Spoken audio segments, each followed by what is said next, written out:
मैं अपनी तरफ से तन्वी को सिर्फ इतना ही मैसेज देना चाहूंगी कि Tanvi, you are a strong girl baby. आपकी मम्मी इतनी स्ट्रांग है, आपने बचपन से इतना कुछ फेस किया है और उस फेस के बाद आप इतनी स्ट्रांग होके निकल के आई हैं। आपके अंदर बेबी बहुत टैलेंट है, बहुत टैलेंट है। अपना टैलेंट इन कुछ गंदे लोगों की वजह से वेस्ट मत करो। किसी को भी गंदा बोलने से कोई भी इंसान कभी भी गंदा नहीं होता। इतिहास गवाह है इस बात का। आप अपनी बुक में, अपनी क्लास में इस बात को पढ़ते भी होंगे।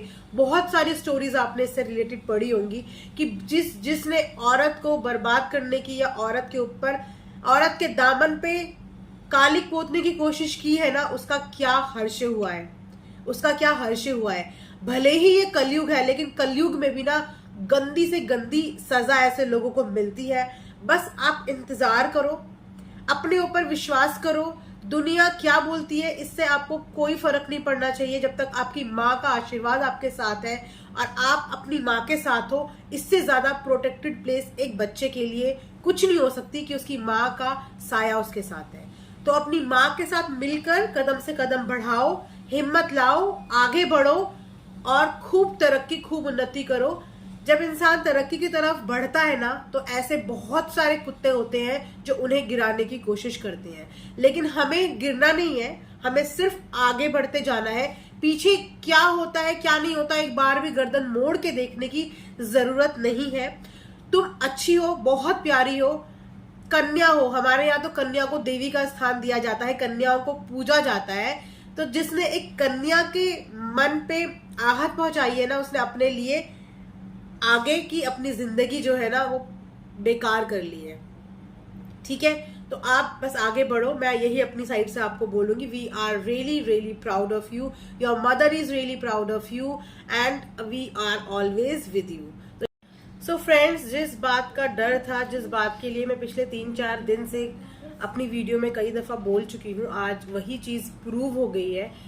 सपना दीदी की वीडियो देख के तो पहले ही दिल बहुत ज्यादा टूट रहा था, लेकिन आज उन्होंने वीडियो में जो तन्वी के बारे में और उसकी कंडीशन के बारे में बताया, उसे देख के तो दुख से ज्यादा और ज्यादा गुस्सा आ रहा था। ये वही लोग हैं जो अपने फायदे के लिए, अपने आप को सही साबित करने के लिए किसी भी हद तक गिर सकते हैं, किसी को भी मार सकते हैं, किसी की भी इज्जत पे वार कर सकते हैं, मतलब कहीं तक भी गिर सकते हैं।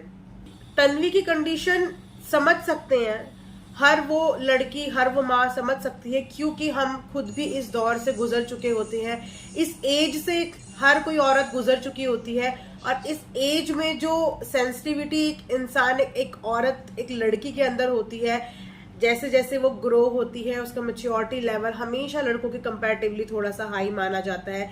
इमोशंस बहुत हाई माने जाते हैं और खासकर एक ऐसी लड़की जिसने अपना बचपन कभी एंजॉय ही ना किया हो, जो बचपन से सिर्फ और सिर्फ अपनी माँ का स्ट्रगल देखती आ रही हो, अपने घर में लड़ाई झगड़े देखती आ रही हो, अपने बाप का जिसे प्यार ना मिला हो, जिसे परिवार क्या होता है ये पता ही ना चला हो, उस लड़की के साथ एक बार और अगर ऐसी चीज हो जाए तो जाहिर सी बात है कि वो बच्चा किस ट्रॉमा में चला जाएगा, किस ट्रॉमा से गुजर रहा होगा, ये हम लोग फील कर सकते हैं। एक होता है फिजिकल अब्यूज। जिस तरीके से फिजिकल अब्यूज को समाज में बहुत बुरा बोला गया है ना, किसी भी बच्ची के साथ, किसी भी बड़े के साथ, किसी भी औरत के साथ, उसी तरीके से मेंटल अब्यूज भी एक बहुत बड़ी बात होती है, एक बहुत बड़ा क्राइम है किसी के साथ भी। और खासकर जब वो बच्ची इतनी छोटी हो, आपने उसके साथ इतना बड़ा मेंटल अब्यूज कर दिया, और अब्यूज करने वाले बाहर के नहीं, उसके खुद के अपने लोग, सो कॉल्ड मामा। उसने अपनी भांजी के साथ ऐसा मेंटल अब्यूज किया है कि जिसकी वजह से वो बच्ची डिप्रेशन में जा रही है। जैसे तैसे सपना और उसकी बेटी ने अपनी घर गृहस्थी को समेटने की, संभालने की कोशिश की। किस तरीके से हमने हमेशा तन्वी को अपनी माँ का सपोर्ट करते हुए, अपनी माँ के लिए स्टैंड लेते हुए देखा है।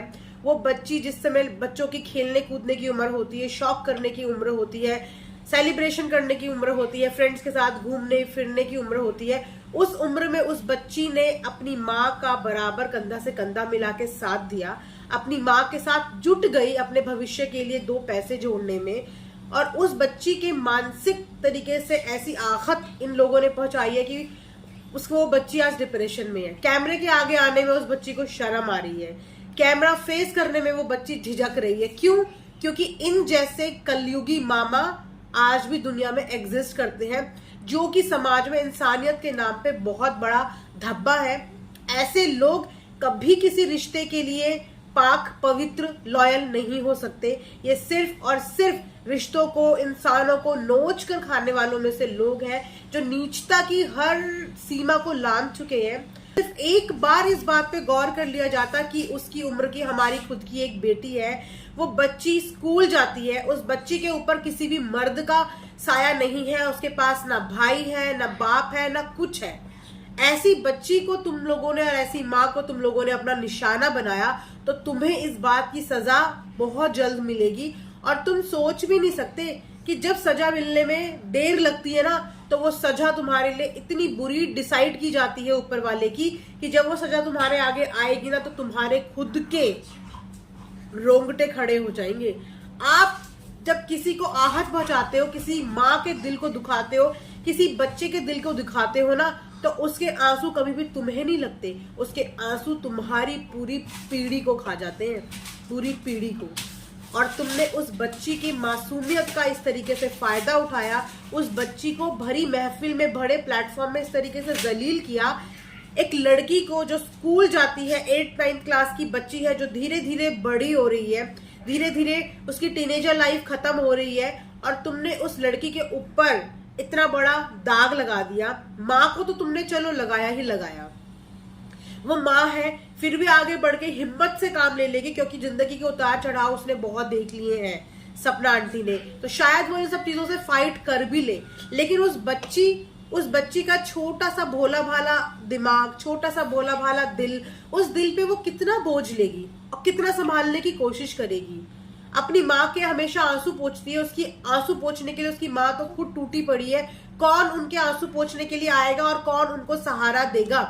प्रूफ्स लाने की इनके खिलाफ कोई जरूरत ही नहीं है, क्योंकि जो इंसान अंदर से मैला होता है, वो चाहे साबुन से अपने आप को कितना भी रगड़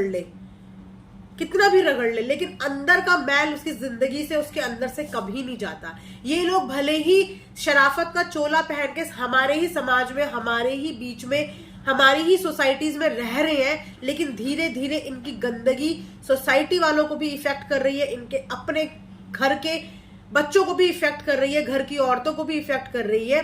तो ऐसे लोग समाज के लिए ना बहुत ही ज्यादा खतरनाक होते हैं, क्योंकि ये वो लोग होते हैं जो शराफत के चोलों में छुप के वार करते हैं और दुनिया की नजर में वाही लूटते हैं और अच्छे बने होते हैं। जब भी किसी बेटी या किसी बहन पे बात आती है फ्रेंड्स, बिना किसी अप एंड डाउन के, बिना किसी दाएं और बाएं देखने के, आप हमेशा किसी भी बच्चे के लिए, किसी भी औरत के लिए जरूर अपना स्टैंड लेके आगे आइए। भूल जाइए कि वो क्या है, उसने क्या किया है, लेकिन किसी को भी हक नहीं है किसी को भी मेंटल और फिजिकल अब्यूज करने का। अगर हम लोग इस चीज को बढ़ावा देंगे तो ये चीजें हमारे समाज को, हमारी दुनिया को खा जाएगी। ऐसे लोग कई वेशभूषा में घूमते हैं, कोई हमारे रिश्तेदारों के वेश में, कोई हमारे पड़ोसियों के, कोई हमारे फ्रेंड्स के, मतलब ऐसे गंदे लोग हर तरीके से हमारे इर्द गिर्द ही होते हैं। बहुत अच्छा होता है कि हमें जल्दी से जल्दी ऐसे लोगों का पता चल जाता है, ताकि हम लोग सतर्क रहें और ऐसे लोगों से 10 फीट की दूरी बना के रखें। तो ये था मेरा आज का छोटा सा वीडियो तन्वी के लिए, और आप सब भी तन्वी को अपनी साइड से प्रोत्साहित कीजिए, अपनी साइड से उसको सपोर्ट कीजिए, और ऐसी चीजों के लिए बोलो इग्नोर करो और जिंदगी में हमेशा आगे बढ़ो। So thank you so much for watching art mom Dehradun.